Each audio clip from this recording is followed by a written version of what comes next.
この世から消えたくないですか？高校を卒業して半年ほど経ったぐらいの大学の夏休みも終盤に差し掛かった頃、サークルの合宿から戻ってきた私は幼なじみの里美が家出をしたと聞いた。聞いた時には何を言っているのかわからなくて、母に2度3度と聞き直してしまった。だって里美は家族ととても仲が良かったし、つい1週間ほど前にも電話で話をしたばかりだったから。その時には変わった様子はなくて、休み明けに一緒に遊ぼうと約束もしていた。里美と私とは大学は違うが同じ実家通いで、行動範囲も似ていたから、高校を卒業してからもたまに会って話をする仲だった。親友と言ってもいいと思う。家出ってどういうこと？思わず母に詰問してしまったが、私が知らないことを母が知っているわけもない。さっぱり事情がわからなくて、次の日私は里美の家に話を聞きに行った。出迎えてくれたのは子供の頃から知っている里美の母親だ。私の両親は共働きで平日は帰りが遅いから、小学生の頃は里美と一緒に私の面倒も見てくれた優しい人だ。おばさんは病気なのではと心配になるほどやつれ、顔色も悪かった。来てくれたの？そういった声は疲れ切ったようにかすれていた。おばさん、里美がいなくなったって。そうなの。おばさんの顔がくしゃりと歪んだ。震える声で私の名前を呼んで、何か知らないかと尋ねられた。見たことのないおばさんの様子に胸がぎゅっと痛くなった。本当にいないの？どこかに行ってしまったの？パニックになってそう問い詰めたくなったが、おばさんの青白く震えている唇を見て言葉に詰まった。いついなくなったの？警察には？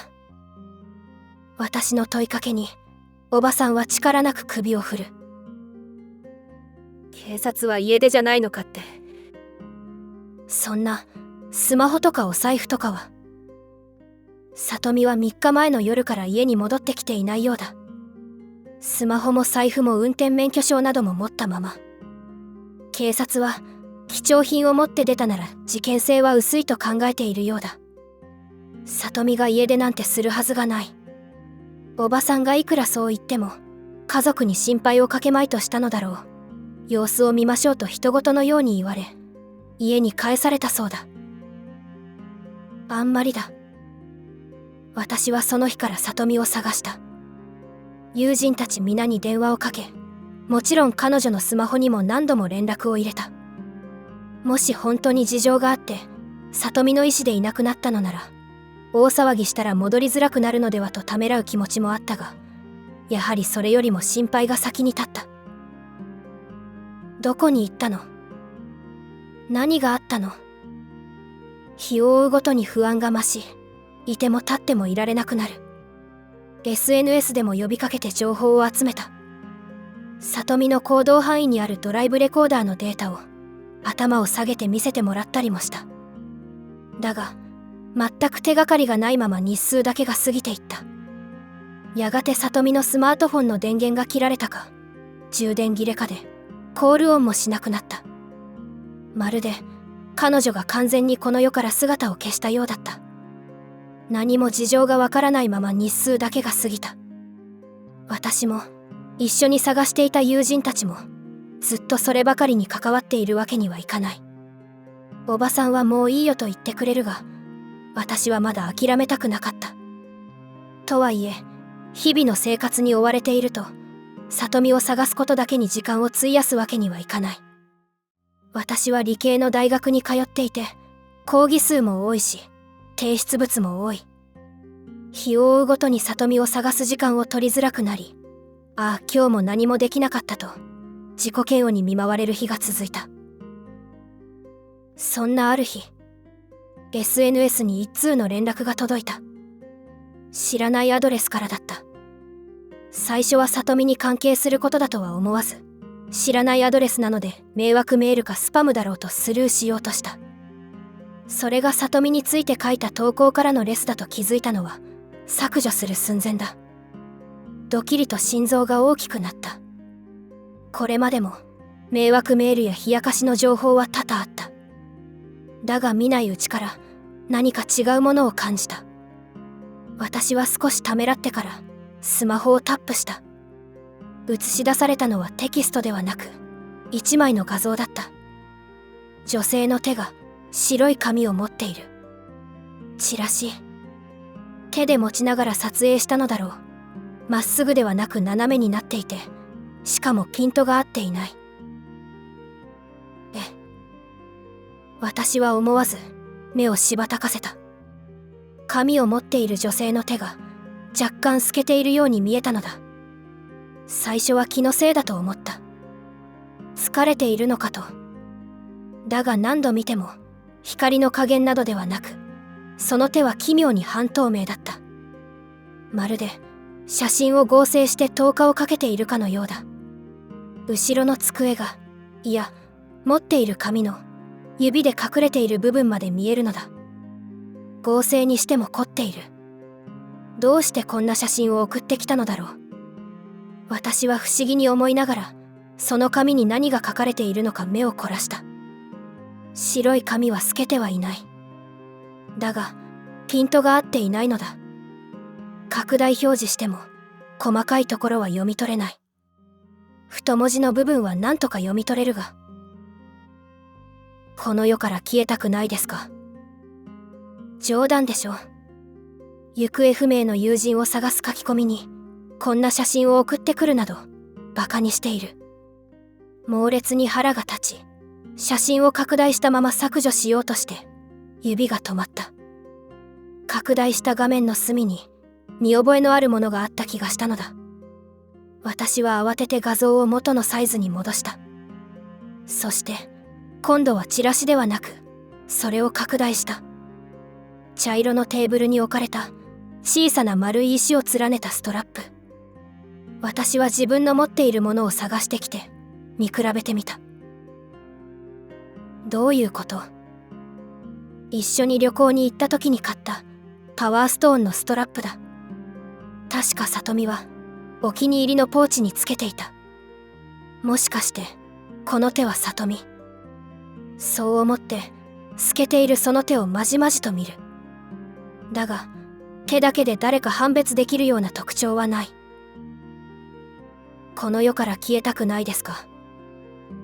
私はチラシの文字を声に出して読んでみた。里美が消えたことへのヒントかもしれない。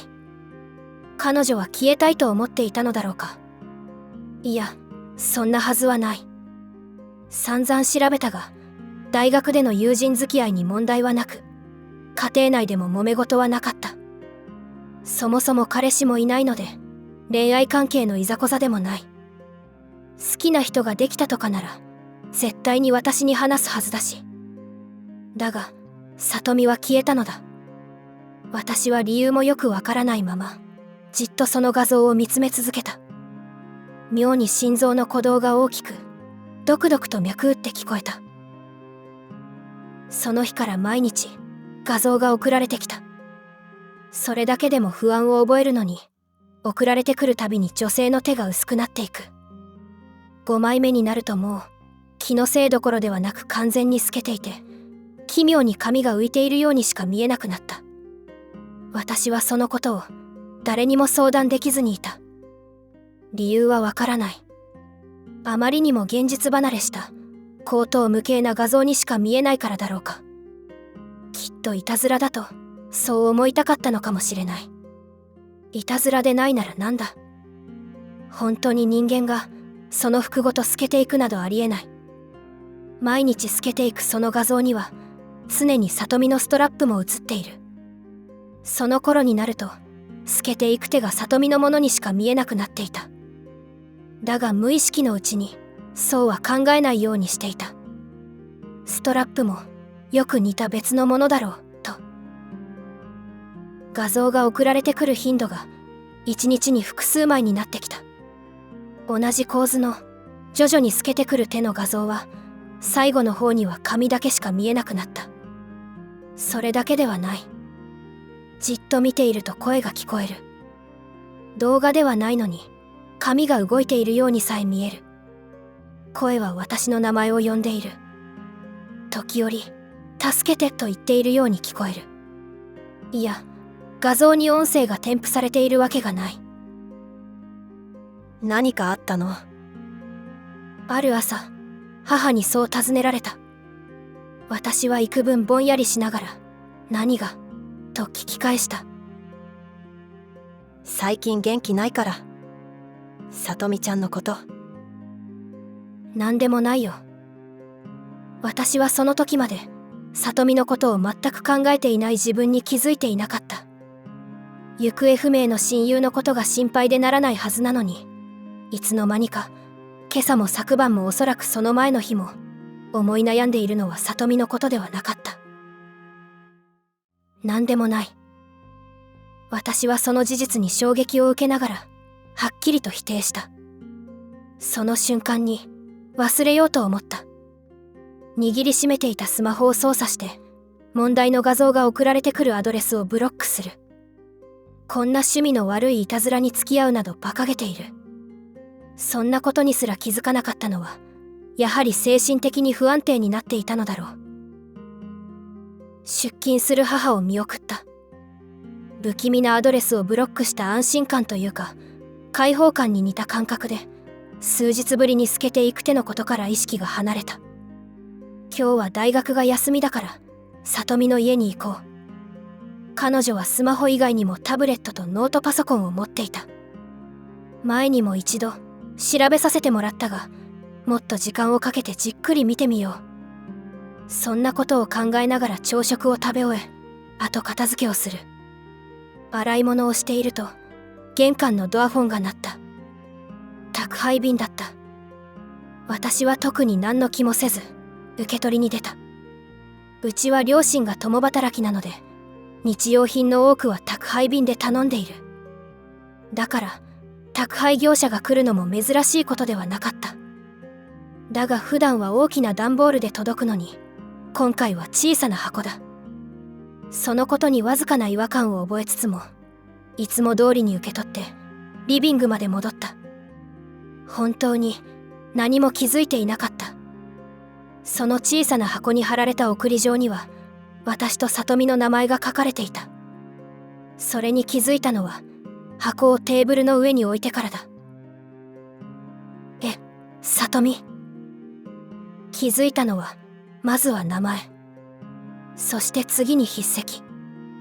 ボールペンで書かれた文字は見慣れたさとみの丸っこい字だった。箱を開ける。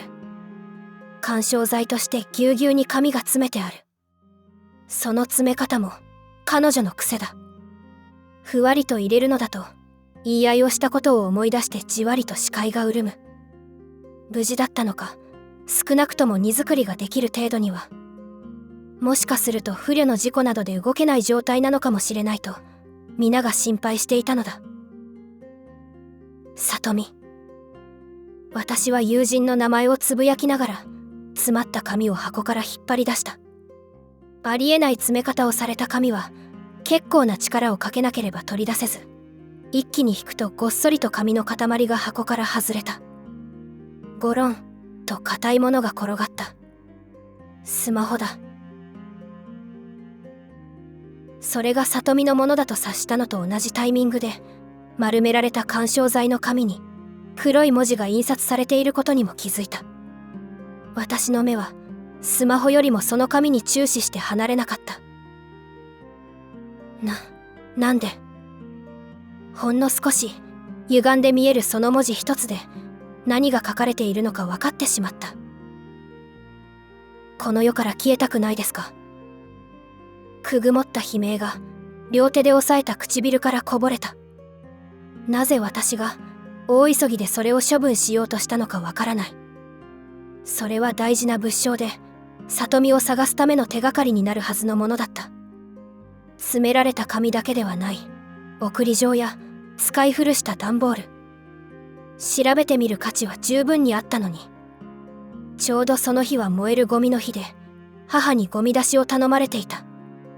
私はこれまでにない速度で家中のゴミを集め、その中に丸めたままの詰め物を入れ、段ボールも細切れに裂いて、ひとまとめにゴミステーションに出してしまった。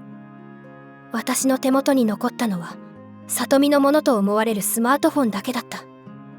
本心では、それにすらも触りたくなかった。だが無意識のうちに、床に落ちて存在を主張しているスマホを見てしまう。冷静になり始めた頭が、里美を探すのだろうという。明らかに充電切れで、真っ黒になっている画面が、余計に恐ろしげに見えた。結局私は、自分の身が可愛いのだ。里美のスマホに充電する勇気は持てなかった。床の上に落ちていたのを、タオルで包み込むように拾い上げ、そのままゴミステーションまで持って行った。ダメだ。そんなことをしてはダメだ。理性と良心がしきりにそう言うが、恐怖の方が勝った。私はタオルごと、コンクリート塀の上にスマホを置いた。誰かに拾ってもらえるよう、タオルで包みはしなかった。震えながら家に戻り、自室に駆け込んだ。ベッドに潜り込み、押し寄せてくる後悔におえつをこぼす。いつの間にか眠っていたと気づいたのは、ゴミ収集車が来たメロディーが聞こえてきてからだ。タオルを敷いて塀の上に置いたスマホはどうなったのか。窓からその様子を見ようとしたのは、好奇心では断じてない。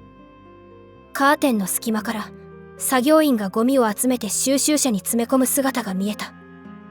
塀のタオルは、電柱でちょうど見えない位置だった。その後、スマホがどうなったのかはわからない。翌日から大学に行く時にも、あえてその前は通らなかった。しばらくして、3軒隣の男子高校生が行方不明になったと噂で聞いた。家出だろうと騒ぎになっている。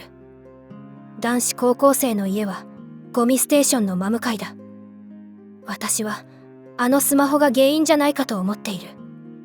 もしあの後充電していたら、おそらく中にはあの画像があったのだろう。